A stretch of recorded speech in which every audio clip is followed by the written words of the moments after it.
વડોદરા શહેરને સ્માર્ટ અને wire free બનાવવા માટે વડોદરા મહાનગરપાલિકા અને MGVCL દ્વારા મહત્વાકાંક્ષી પ્રોજેક્ટ હાથ ધરવામાં આવ્યો છે. Gujarat wire free city mission અંતર્ગત શહેરની ઓવરહેડ વીજ લાઇનોને તબક્કાવાર જમીનની નીચે ઉતારવાની કામગીરી ઝડપથી આગળ વધી રહી છે. આ પ્રોજેક્ટ પૂર્ણ થયા બાદ શહેરમાં વધુ સુરક્ષિત, વિશ્વસનીય અને અવિરત વીજ પુરવઠો ઉપલબ્ધ બનશે. સાથે જ શહેરના સૌંદર્યમાં પણ વધારો થશે. વડોદરા શહેરમાં કુલ 1700 સર્કિટ કિલોમીટરના ભારે વીજ દબાણ HT નેટવર્કમાંથી 1391 સર્કિટ કિલોમીટર અંડરગ્રાઉન્ડ થઈ ચૂક્યું છે, જ્યારે બાકી રહેલા 309 સર્કિટ કિલોમીટરનું કામ ડિસેમ્બર 2026 સુધી પૂર્ણ કરવાનું આયોજન છે. બીજી તરફ 3114 સર્કિટ કિલોમીટરના હળવા વીજ દબાણ LT નેટવર્કમાંથી 618 સર્કિટ કિલોમીટરનું કામ પૂર્ણ થયું છે અને બાકી રહેલા 2496 સર્કિટ કિલોમીટરને આગામી 2 વર્ષમાં તબક્કાવાર પૂર્ણ કરવામાં આવશે.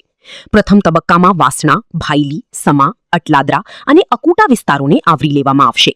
અંદાજે ₹2060 કરોડના ખર્ચે અમલમાં મુકાનાર આ પ્રોજેક્ટથી વીજ વિક્ષેપમાં ઘટાડો, જાહેર સલામતીમાં વધારો અને વડોદરાની આધુનિક વાયર ફ્રી શહેર તરીકે વિકસાવવામાં મહત્વપૂર્ણ યોગદાન મળશે.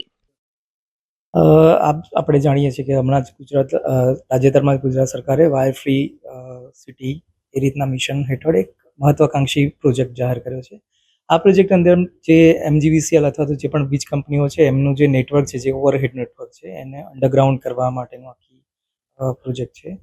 તો આ પ્રોજેક્ટ એટલા માટે મહત્વપૂર્ણ બને છે કે જે આપણી ઓવરહેડ લાઈનો છે એ જો એને અંડરગ્રાઉન્ડ કરવામાં આવે તો એક તો નાગરિકોની સેફટી જે છે, જે ઇલેક્ટ્રિકલ એક્સિડન્ટ્સ થતા હોય કે તો એમાં એક સૌથી મોટો આપણને ફાયદો છે. બીજું કે આપણે જ્યારે મેટ્રો સિટી અને સ્માર્ટ સિટીઝની વાત કરીએ છીએ તો અંડરગ્રાઉન્ડ નેટવર્ક થવાથી એની જે બ્યુટિફિકેશન છે એમાં પણ વધારો થાય છે. ત્રીજું કે જે મેન્ટેનન્સની કામગીરી અમારે જે કરવાની થતી એમાં પણ નોંધપાત્ર ઘટાડો થશે. એટલે આ પ્રોજેક્ટ ગ્રાહકો અને યુટિલિટી અને તેમજ જે અર્બન ડેવલપમેન્ટ જે આપણું વિસ્તાર છે એ ત્રણેય માટે ખૂબ ફાયદાકારક છે.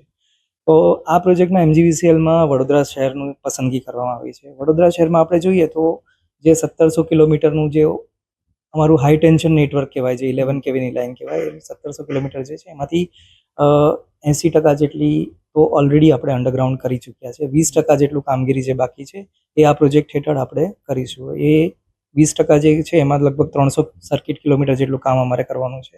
તો એ અમે આવનારા ડિસેમ્બર મહિના સુધીમાં, એટલે ડિસેમ્બર 26 સુધીમાં પૂરું કરી દઈશું. એમાં લગભગ 60 થી 70 કરોડ રૂપિયાનો ખર્ચો આપણે અંદાજિત કર્યો છે. બાકી વાત રહી જે LT નેટવર્ક છે, જે આપણી સોસાયટીઓ કે આપણા ઘરો સુધી જે નેટવર્ક આપણને વીજ પુરવઠો પહોંચાડે છે, એ આપણું ખાસું એમાં મોટું નેટવર્ક છે. આપણે અંદાજ જોઈએ તો ટોટલ અત્યારે વડોદરા સિટીમાં 3000 કિલોમીટર જેટલું LT નેટવર્ક છે ઓવરહેડ. એમાંથી આપણે 600-700 કિલોમીટર જેટલું તો અંડરગ્રાઉન્ડ એમાં પણ કરી ચૂક્યા છે અને જે બાકીનું 2500 કિલોમીટર છે કામ બાકી રહ્યું છે એ હવે આપણે એને આ પ્રોજેક્ટ હેઠળ ઉપાડીશું કામ. એમાં આપણે ફેઝ વાઇઝ જઈશું કારણ કે આમાં ખાસી કામગીરી ઇન્વોલ્વ થઈ રહી છે.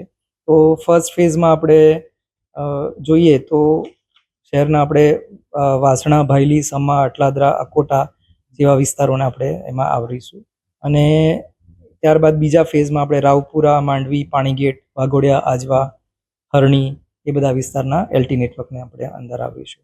અને આ LT નેટવર્ક માટે આપણો લગભગ અંદાજ અમે માંડ્યો છે 2000 કરોડનો ખર્ચ. તો આ રીતે ફેઝ વાઇઝ એને અમે કામગીરી પૂર્ણ કરીશું. એટલે એમાં ઘણી અમારે રાઉન્ડ ઓફ મિટિંગ્સ થઈ છે કારણ કે આમાં અમારે જે ડિગિંગ કામ કરવાનું આવશે તો એમને વે લીવ જોઈશે. એટલે પાલિકાના અધિકારીઓ સાથે અમે ચર્ચામાં છીએ અને એમની સાથે સંકલનમાં રહીને અમારી આ સમગ્ર કામગીરી થશે. અમે જેમ કે સરકારે આપણને કોલ બિફોર યુ ડિગનું પણ એક એપ્લિકેશન બનાવેલી છે, તો એની અંદર પણ અમારું કોર્ડિનેશન થશે કે અમે જ્યાં અમે જે એરિયામાં કામ કરવા માગીશું ત્યાં અમે એની આગોતરી જાણ પાલિકાને કરીશું. એટલે પાલિકામાં જે બી બીજી બધી યુટિલિટીઝ છે, જેમ કે ગેસ છે, પાણી પુરવઠો છે, ગટર સુએજ વ્યવસ્થા છે, તો એ બધા ડિપાર્ટમેન્ટ સાથે કોર્ડિનેશનમાં રહીને મિનિમમ તકલીફો ઊભી થાય અથવા તો પ્રજાના કામમાં મુશ્કેલી ના પડે એ રીતે અમે સંકલન કરીને પ્રસ્તાવ મૂકી દીધા છીએ. જી, આ બધું આવરી લીધેલું છે. હું DV Patel, additional chief engineer.